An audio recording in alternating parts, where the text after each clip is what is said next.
India voice, आपकी सोच, आपकी आवाज।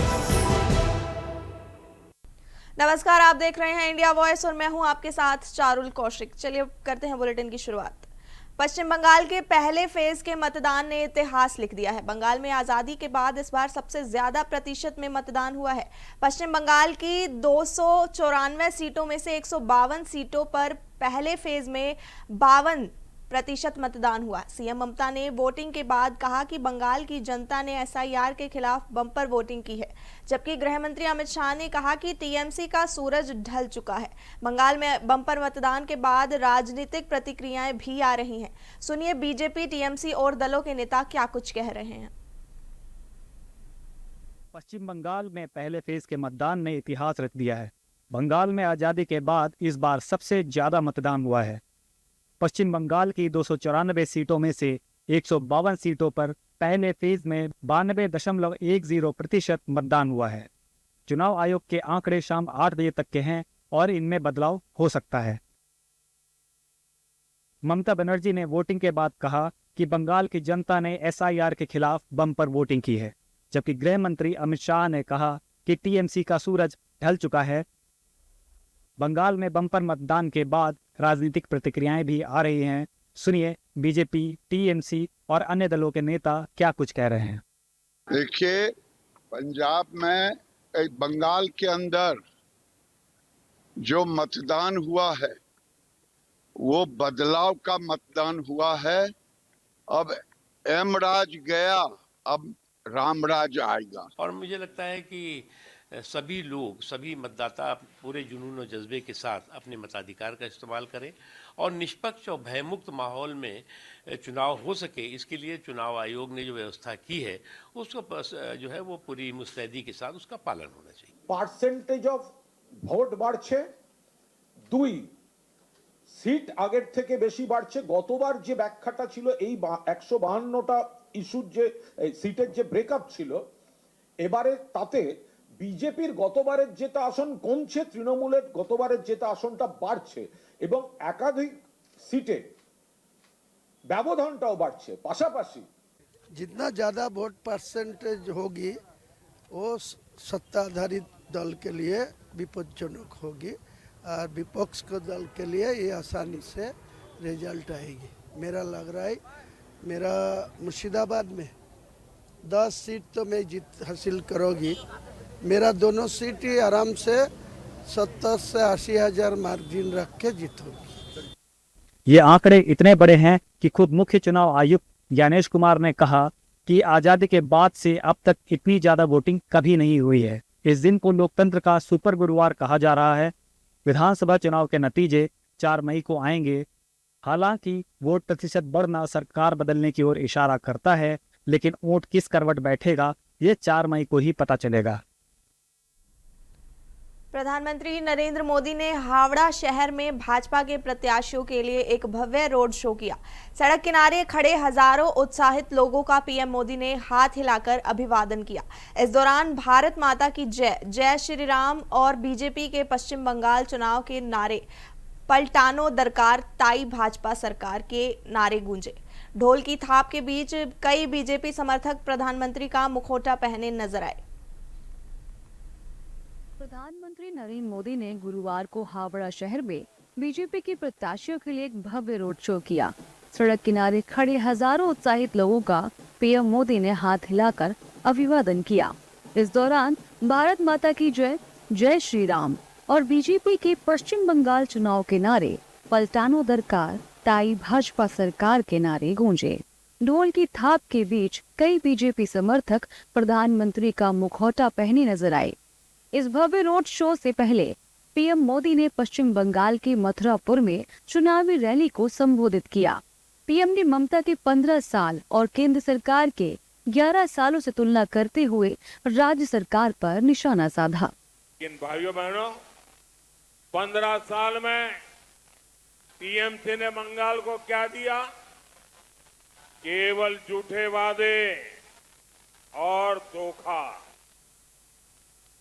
बाढ़ से निपटने के लिए टीएमसी ने घाटल मास्टर प्लान लाने का वादा किया था, क्या मिला? धोखा। हर डिस्ट्रिक्ट में एक मेगा फूड पार्क बनाने की घोषणा हुई थी। क्या मिला? धोखा। टीएमसी ने 2000 बड़ी इंडस्ट्री लगाने की बात कही थी। क्या मिला? धोखा। साथियों, टीएमसी के झूठे वादे, उन वादों का सबसे बड़ा भुक्तभोगी ये हमारे मथुरापुर के लोग हैं। यहां पूरा देश से लाखों लोग गंगा सागर आते हैं, लेकिन आज भी यहां के लोगों को फेरी पर निर्भर रहना पड़ता है। आज भी गंगा सागर तक एक पक्का पुल नहीं है। पीएम मोदी ने कहा कि टीएमसी खुद तो काम करती नहीं है, लेकिन मदद केंद्र भाजपा है उसे भी आप तक नहीं पहुंचने देती और खुद खा जाती है। यहाँ टीएमसी सरकार खुद तो कोई काम करती नहीं है, केंद्र सरकार के हर काम में भी रोड़े अटकाती रहती है। बाढ़ और तूफान से राहत के लिए केंद्र सरकार ने हजारों करोड़ रुपए भेजे थे। आप में से किसी के पास भी एक कानी पाई पहुंची नहीं है, 1 रुपया पहुंचा नहीं है। टीएमसी तो केंद्र सरकार का भी पैसा खा जाती है। साथियों, बंगाल से ये आफत तभी हटेगी जब यहां बीजेपी का सीएम होगा, और पीएम तो आपने बीजेपी का बना दिया है। पीएम सीएम एक साथे उन्नयन होवे दिने राते। पीएम मोदी ने कहा कि हर काम में टीएमसी भ्रष्टाचार में लिप्त है। हर जगह टीएमसी का सिंडिकेट है, लेकिन 4 मई टीएमसी के सिंडिकेट की एक्सपायरी डेट है। बंगाल की विरासत और बंगाल का सामर्थ्य पूरी दुनिया जानती है, लेकिन इस सामर्थ्य पर टीएमसी कुंडली मारकर बैठ गई है। यहां बिना करप्शन के कोई काम नहीं होता। हर काम में टीएमसी को कटबनी चाहिए। हर जगह टीएमसी के सिंडिकेट के लोग बैठे हैं। नौकरी चाहिए तो भर्ती परीक्षा में करप्शन होता है। नौकरी किसको मिलेगी? टीएमसी वाले पैसा खाकर तय करते हैं। साथियों, बंगाल में अगर किसी को जमीन खरीदनी होती है तो उसमें भी बीच में, अगर किसी को जमीन भी खरीदनी होती है तो उसमें भी बीच में दादा मस्तान को पैसा देना पड़ता है। दादा मस्तान के गुंडा टैक्स से गरीब और मिडिल क्लास सबसे ज्यादा परेशान है।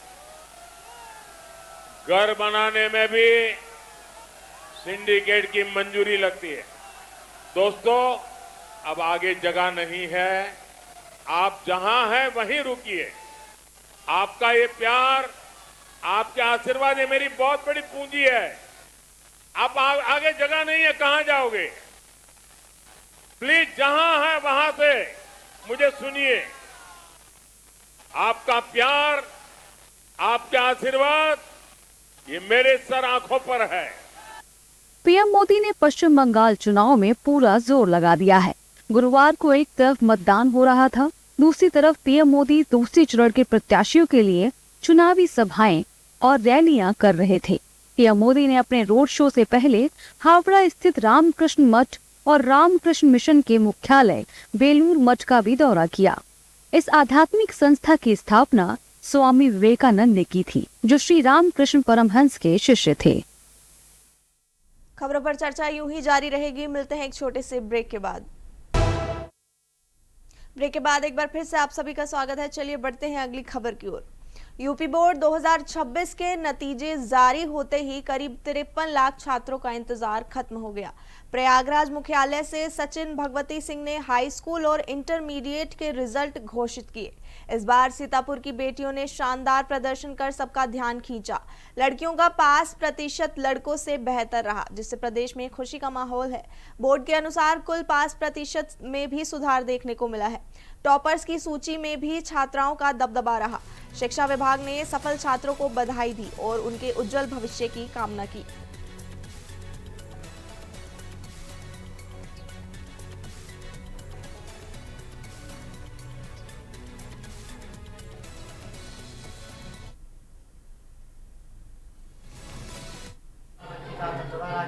मॉडल एकेडमी की छात्रा अंशिका वर्मा ने टॉप किया है। हमारे साथ बातचीत करने के लिए अंशिका वर्मा, बहुत बहुत बधाई भैया आपको। और कैसा लग रहा है आज हाई स्कूल में आपने टॉप किया है? बहुत ही खुशी हो रही है, बहुत ही गौरवान्वित। कितनी देर पढ़ाई करती थी? डेली 6 साल। और किसको इसका श्रेय देना चाहती हैं आप? इसका श्रेय हमारे माता पिता और टीचर्स को है और इसमें क्या बनना चाहती हैं? और पढ़ाई में कोई समस्या तो नहीं? कोई समस्या होती है तो टीचर्स तुरंत ही सॉल्व कर देते हैं। हमारे साथ बातचीत करने के लिए अंशिका के पिता ने क्या नाम क्या करते हैं आप? कैसा महसूस कर रहे हैं आपके बिटिया के साथ?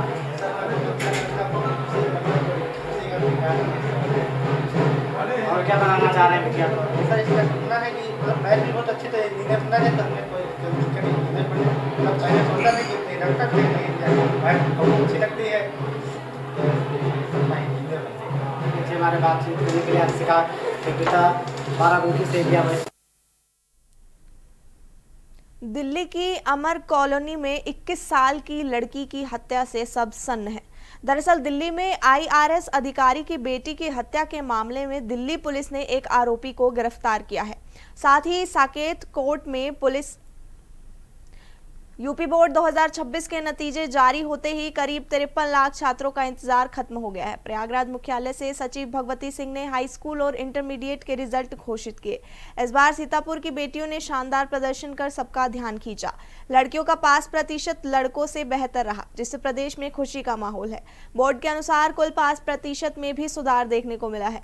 टॉपर्स की सूची में छात्राओं का दबदबा रहा। शिक्षा विभाग ने सफल छात्रों को बधाई दी और उनके उज्जवल भविष्य की कामना की। सचिव भगवती सिंह ने 10वीं और 12वीं के रिजल्ट जारी किए हैं। की साल 2026 की परीक्षा में हाई स्कूल और इंटरमीडिएट के नतीजे घोषित हो गए हैं। मतलब ये है कि यूपी बोर्ड के करीब 53 लाख से अधिक छात्रों का इंतजार खत्म हो गया है। प्रयागराज मुख्यालय से सचिव भगवती सिंह ने 10वीं और 12वीं के रिजल्ट जारी किए हैं। नतीजों के बाद यूपी बोर्ड के सचिव भगवती सिंह ने खुशी जताई और बताया कि 10वीं और 12वीं में कितने फीसदी छात्र छात्राएं पास हुए हैं। ये लगभग 2,75,00,000 कापियां थी, जिनको हमने समय से उनका मूल्यांकन पूर्ण कराया। जो हमारे शिक्षा विभाग के सबसे वरिष्ठतम प्रवक्तागण थे और विषयों के साथ ही साथ जो प्रधानाचार्य थे, उनको हमने अंकेक्षण के कार्य पर लगाया कि जो मूल्यांकन हुआ है उन कापियों को एक बार ऑडिट कर लिया जाए, उनकी क्वालिटी चेक कर ली जाए और उसके पश्चात आज हम ये रिजल्ट देने में सक्षम हुए। लगभग 90.42% रिजल्ट आया हाई स्कूल का, जो गत वर्ष से लगभग 0.3% जो है बढ़ा है और 80% से ऊपर हमारा इंटरमीडिएट का परीक्षा फल है। रिजल्ट आने के बाद यूपी सरकार में शिक्षा राज्य मंत्री गुलाब देवी ने बेटियों को टॉप करने की बधाई दी। महिला आदि शक्ति और महिला हमेशा ही अपने दायित्वों का बहुत अच्छी प्रकार से निर्वहन करती है, दायित्वों को निभाती है। एक बच्चियों के रूप में, विद्यार्थियों के रूप में हमारी कन्याएं बहुत आगे बढ़ी हैं और उन्होंने सबसे पहले आपने देखा होगा कि कन्याओं ने ही बाजी मारी है। हमारे बच्चे जो हैं वो भी मतलब सफल रहे हैं। तो अब चूंकि आज के समय में जो नारी सम्मान चल रहा है, नारियों को अधिकार देने की बात चल रही है, उसमें हमारी महिलाएं सबसे आगे रहेंगी। जब हमारी बच्चियां आगे हैं तो हमारी महिलाएं भी आगे रहेंगी। सीतापुर के मेधावी छात्रों ने यूपी बोर्ड परीक्षा में शानदार प्रदर्शन कर पूरे प्रदेश को चौंका दिया है। 10वीं की छात्रा कशिश वर्मा ने 97.83% अंक के साथ हाई स्कूल में प्रदेश में पहला स्थान प्राप्त किया, जबकि 12वीं में शिखा वर्मा ने 97.6% अंक के साथ प्रदेश में पहला स्थान हासिल कर क्षेत्र का गौरव बढ़ाया है। मेरा नाम कशिश वर्मा है। मैं 10th की छात्रा हूँ। मैंने 10th में फर्स्ट रैंक प्राप्त किया और 97.83% मेरे नंबर है। और मेरे विद्यालय का नाम बाबूराम सावित्री देवी इंटर कॉलेज है। और मेरी माताजी हाउस वाइफ है और मेरे पिताजी फार्मर है। इस सफलता का श्रेय आप किसको देंगे? मैं अपने प्रबंधक सर, गुरुजनों, अपने माता पिता को देना चाहती हूँ। आपने जो टॉप किया है, पढ़ाई की है, किस क्लास से, कैसे आपने पढ़ाई की, किस स्तर से?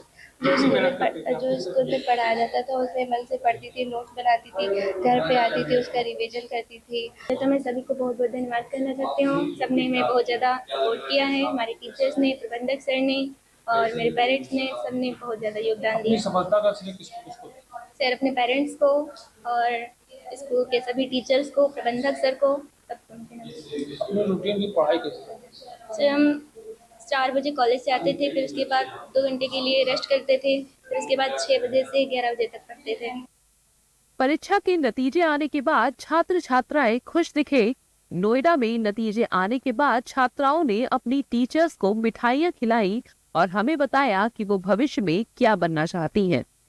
कितने मार्क्स आए? 92.83% आए हैं। मेरे जीवन में पुलिस ऑफिसर बनना चाहती हूँ और इसके लिए मैं बहुत मेहनत करूंगी। मेरे जो परसेंटेज आए हैं इसमें मेरी टीचर और मतलब मेरे फ्रेंडों ने भी और मेरी टीचर ने सब। मैं क्लास 12th की टॉपर हूँ और मेरे 500 में से 411 मार्क्स आए हैं। बहुत बहुत बधाई आपको। Thank you. और मैं बड़े होके मतलब आगे चल के डॉक्टर बनना चाहती हूँ। वहीं इंटरमीडिएट में रायबरेली शहर की नंदिनी गुप्ता ने जिला टॉप किया है। टॉप करने के बाद नंदिनी ने बताया कि वो आगे किसकी तैयारी करने जा रही हैं। मैं 12th में थी और मेरे 469 मार्क्स 93.80% बने और मैंने डिस्ट्रिक्ट में फर्स्ट रैंक प्राप्त की है। मैंने तो बहुत ऊपर की सोची थी, मुझे लगा था कि मेरे 95 प्लस ही आएंगे, अब जो भी आया पर ठीक है। पर मुझे बहुत ज़्यादा खुशी है इस बात की कि मेरे डिस्ट्रिक्ट में फर्स्ट रैंक है। मैंने अपने मम्मी पापा का नाम रोशन किया। मैं इसका सबसे ज़्यादा श्रेय तो अपने भगवान जी, अपने मम्मी पापा और अपने टीचर्स को देना चाहूँगी कि उन्होंने मुझे इतनी अच्छी प्रेरणा दी, इतना अच्छा पढ़ाया जिससे मैं इतना अच्छा स्कोर कर पाई। मैं उन्हें बहुत बहुत धन्यवाद देना चाहूँगी, दिल से थैंक यू। आगे मुझे एसएससी की तैयारी करनी है, मुझे एसएससी सीजीएल क्रैक करना है, वही तैयारी कर रहे हैं हम। यूपी बोर्ड इंटर रिजल्ट 23 अप्रैल 2026 को शाम 4 बजे जारी किया गया। पिछले वर्ष 2025 में यूपी बोर्ड इंटर रिजल्ट 25 अप्रैल को जारी किया गया था। इस साल 2026 में उस तिथि से पहले रिजल्ट जारी किया गया है। यूपी बोर्ड में 10वीं का रिजल्ट 90.42% रहा, जबकि 12वीं का रिजल्ट 80.38% रहा। अगली खबर आपको बता दें, दिल्ली की अमर कॉलोनी में 21 साल की लड़की की हत्या से सब सन्न है।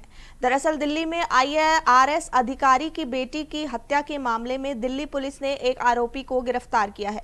साथ ही साकेत कोर्ट से पुलिस ने आरोपी राहुल मीणा को पुलिस रिमांड में भेज दिया है। दिल्ली पुलिस ने घटनास्थल का मुआवजा करने और उसे अलवर से ले जाने के लिए 4 दिन की रिमांड मांगी। आरोपी के शरीर पर चोट के निशान थे, जिनका उसने कोर्ट रूम में खुलासा किया। आरोपी से नकदी और गहने बरामद किए गए हैं।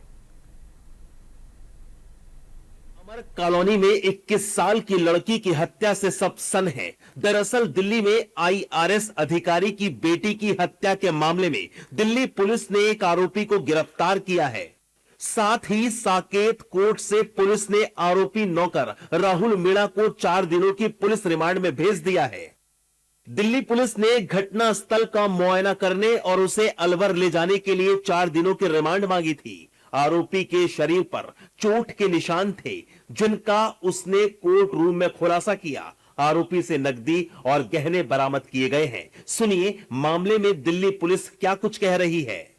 अभी जो कल ही इसने एक वारदात अलवर के राजगढ़ तहसील में की है, जिसमें एक रेप का केस इसके खिलाफ रजिस्टर हुआ है। इसको द्वारका के एक जगह से गिरफ्तार किया है, एक ओयो होटल से इसको गिरफ्तार किया है। आरोपी राहुल मीणा ने बुधवार की सुबह 6 या 7 बजे हत्या की वारदात को अंजाम दिया था। साउथ दिल्ली की अमर कॉलोनी के कैलाश हिल्स अपार्टमेंट की यह वारदात है। बुधवार को पुलिस ने उसे गिरफ्तार किया। वो दिल्ली के द्वारका इलाके में एक होटल में छुपा हुआ था। पुलिस के मुताबिक आरोपी लगभग 40 मिनट तक घर के अंदर था। सीसीटीवी फुटेज से पता चला कि राहुल सुबह लगभग 6:30 बजे कॉलोनी में दाखिल हुआ। 6:49 पर चुपके से घर में घुसा और 7:20 पर निकल गया। घटना का पता तब चला जब पीड़ित के माता पिता घर लौटे और उसे खून से लथपथ पाया। उसके कपड़े फटे हुए थे और उसका सामान इधर उधर बिखरा हुआ था। अमर कॉलोनी के कैलाश हिल्स में एक IRS ऑफिसर रहते हैं। उनकी ये लोग सुबह वॉक करने गए थे, अपनी वाइफ जिम करने गए थे अपनी वाइफ के साथ। पीछे से कोई इनके घर में आता है और जब ये वापस 8 बजे आते हैं तब देखते हैं कि इनकी बच्ची जो है वो एक फ्लोर पे बेहोशी की हालत में इनको मिलती है। फिर ये उसको तुरंत स्पॉट हॉस्पिटल में लेके जाते हैं 40 NFC एरिया में, और वहां पे डॉक्टर इनको ब्रॉड डेड डिक्लेयर कर देते हैं बच्ची को। आरोपी राहुल मीणा की उम्र करीब 21 साल है। राहुल पहले IRS ऑफिसर के घर पर काम करता था। वो पीड़िता के माता पिता की सुबह की दिनचर्या से वाकिफ था। करीब 1 महीने पहले उसे नौकरी से निकाल दिया गया था। आरोपी पूर्व नौकर राहुल मीणा ने बिलों में हेरफेर कर दी थी, जिसकी वजह से उसे निकाल दिया गया था। जांच में सामने आया आरोपी ने वारदात से 1 दिन पहले अपने गांव में दोस्त की पत्नी से दुष्कर्म किया था। अलवर पुलिस ने भी पीड़िता की शिकायत पर रेप का केस दर्ज किया है। जो इनका एक नौकर था राहुल मीणा, जिसको करीबन 1.5 महीना पहले इन्होंने किसी वजह से निकाला था, उसके ऊपर जाता है, जिसके बाद में हमें CCTV फुटेजेस भी मिलते हैं और साथ ही बहुत सारे आई विटनेसेस से पता चलता है कि वो सुबह इस घर में आया था। करीबन 6:30 के आसपास वो कॉलोनी में आता है। 6:39 के आसपास वो घर के अंदर प्रवेश करता है और करीबन 7:20 पे वो घर से निकल जाता है। इस दौरान ये घटना उसने की है। इस घटना में जो हमें बहुत ही अच्छे एविडेंस हमारे पास है, जिसके बेसिस पे हम एक बहुत ही स्ट्रॉन्ग केस जो है कोर्ट में सबमिट करेंगे ताकि इसको कड़ी से कड़ी सजा मिले। जानकारी के मुताबिक IRS ऑफिसर की बेटी 21 साल की थी। वो IIT दिल्ली से इंजीनियरिंग स्नातक थी और UPSC की तैयारी कर रही थी। इस हत्या के बाद से इलाके में हड़कंप है कि कैसे एक नौकर ने किसी परिवार का घर उजाड़ कर रख दिया। बहरहाल दिल्ली पुलिस सख्त से सख्त कार्रवाई की बात कह रही है। फिलहाल इस बुलेटिन में इतना ही। इसी तरह की तमाम खबरों से जुड़े रहने के लिए देखते रहिए इंडिया वॉइस। तब तक के लिए नमस्कार।